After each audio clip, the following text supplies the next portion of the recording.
Hello everyone, I hope आप सभी ठीक होंगे इतनी ठंड में। तो चलिए आज हम आगे के टॉपिक्स को कवर करते हैं। Latest IT gadgets.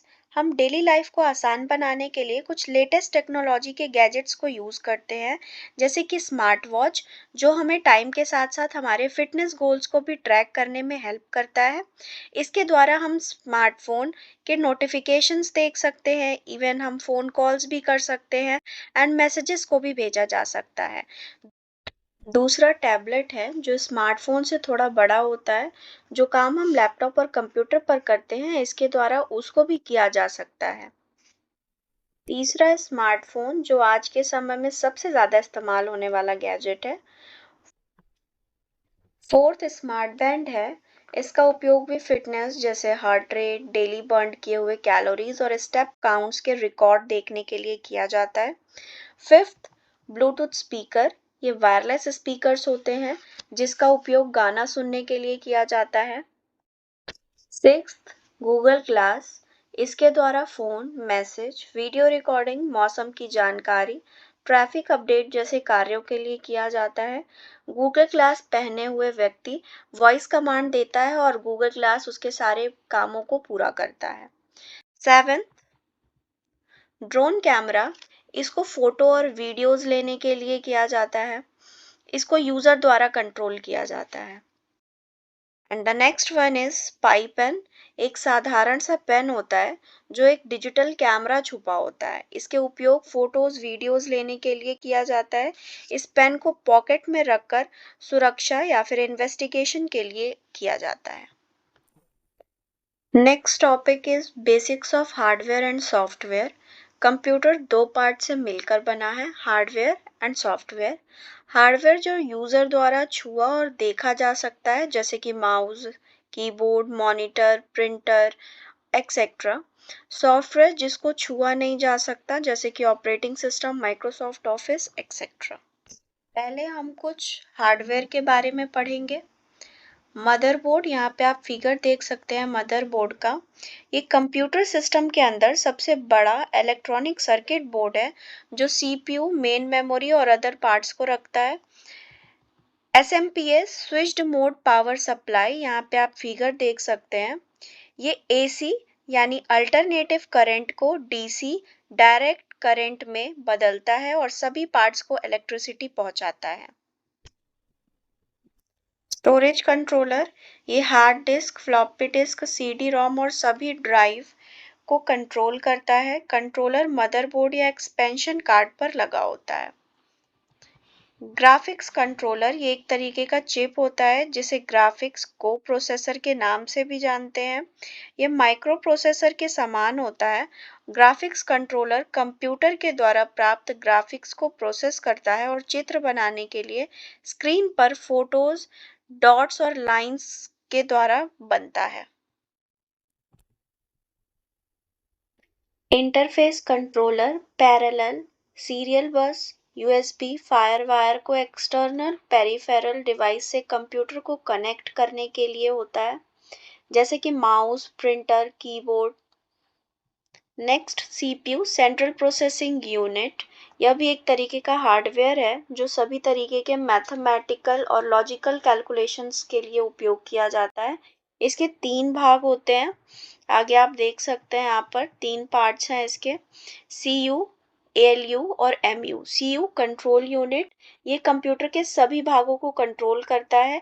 कंप्यूटर में प्रोसेसर सिलिकॉन से बना होता है, इसलिए सिलिकॉन चिप या माइक्रो प्रोसेसर भी बोलते हैं इसको। सेकंड आपका ALU, arithmetic and logical unit. इसको हम अरिथमेटिक और लॉजिकल फंक्शंस को परफॉर्म करने के लिए यूज करते हैं।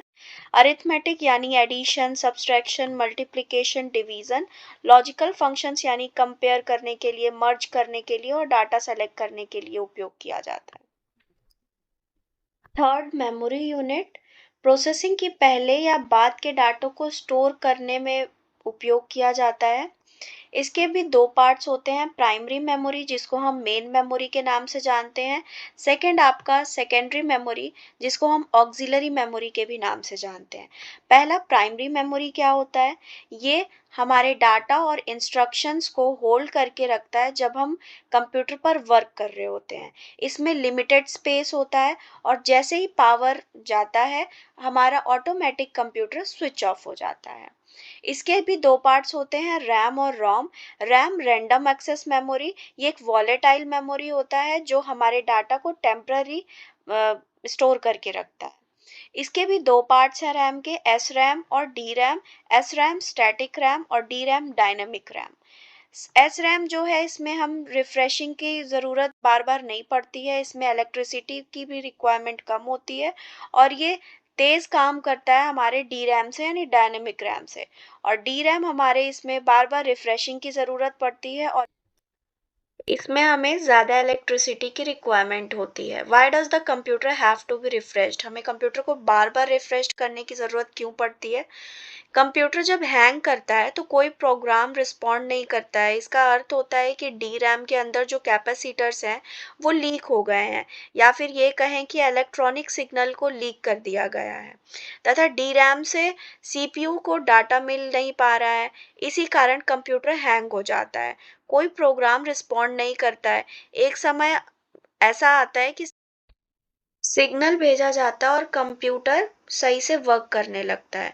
अगर हम रिफ्रेश करते हैं तो वह सिग्नल तुरंत रिकॉल हो जाता है और कंप्यूटर सही से काम करने लगता है। नेक्स्ट आपका है रोम।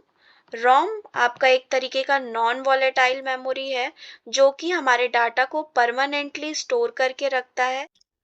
रोम रोम हमारा तीन तरीके का होता है, P ROM programmable read only memory, EP ROM erasable programmable read only memory जो कि यूवी लाइट के द्वारा इरेज होता है, EEPROM electrically erasable programmable read only memory. Second topic हमारा सेकेंडरी मेमोरी जो कि जिसको हम ऑक्सिलरी मेमोरी के भी नाम से जानते हैं। ये एक्सटर्नल वॉलेटाइल मेमोरी होता है जिसको हम अलग से डिवाइस का इस्तेमाल करके जैसे hard disk, drive, floppy disk, CD, pen drive, memory cards, magnetic tape जैसे डिवाइसेस का इस्तेमाल करके हम डाटा को स्टोर करते हैं।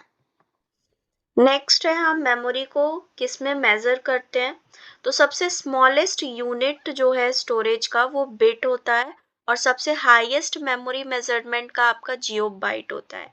एक निप्पल बराबर 4 बिट होता है, एक बाइट बराबर 8 बिट होते हैं, एक किलो बाइट बराबर 1024 बाइट होता है, एक मेगाबाइट बराबर 1024 किलोबाइट होता है, एक जीबी यानी गीगाबाइट में 1024 मेगाबाइट होते हैं। इसी तरीके से आपको ये सारा मेजरमेंट यूनिट याद करना होगा। एग्जाम में इस तरीके से आपसे क्वेश्चंस आ सकते हैं कि 1 केबी में कितने बाइट होते हैं, 1 जीबी में कितने एमबी हैं, तो आपको सारे ही चीज़ें इसको याद करनी होंगी। तो आज के लिए इतना ही, अगले टॉपिक को हम अगले क्लास में पढ़ेंगे। तब तक के लिए अपना ख्याल रखिए। धन्यवाद।